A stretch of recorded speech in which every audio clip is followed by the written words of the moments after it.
Hi, and welcome to Women at Work, The Wow Factor. I'm your host, Mary Eileen Williams, and today we are going to be giving you some fabulous tips to make sure that your resume is top-notch, even if you have some gaps in your work history.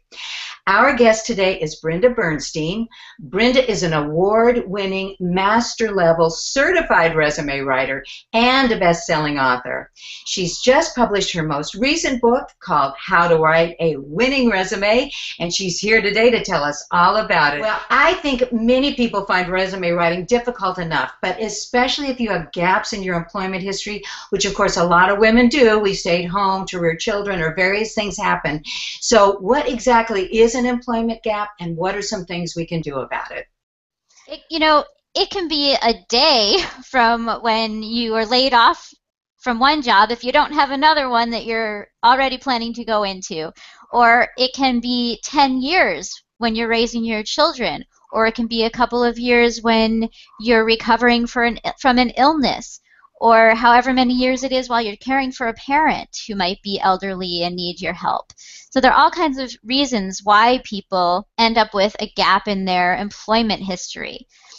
So ways to handle that, there are many, and I'll go over a couple of them today. Of course, I can't go over all of the options, but I'd say the two main ways of handling it are just being completely straight about that there was a gap and just having your last work experience end, let's say, in 2004, and that's it. And you don't say anything about it. And then if they want to talk to you about it in the interview, you can talk about it in the interview. Or maybe you put something in your cover letter about it. So one option really is just to have the gap straight there. Some people won't actually notice it. There are some recruiters who don't pay a lot of attention to the dates.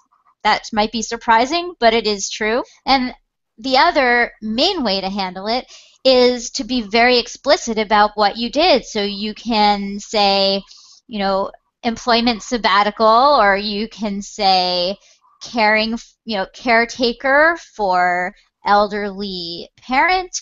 You can be absolutely straight about exactly what you were doing. Now, if you do that, then what you most often want to do is find things that you did that might have transferable skills to your next job. So as much as possible during an employment gap, stay active in, even if it's the PTA or it's a charitable organization, and as much as possible, take on activities that relate to your next position. So if you're a marketing account executive, then be the marketing person. Do things that relate to marketing at a charitable organization or even at the PTA. If you managed finances for a large family estate, I've had clients who managed to make money during a recession, and they put that on their resume, that they managed investments and made smart investment decisions to grow a family's wealth or something like that. So that there are all kinds of things that you can find to actually say you did during that period.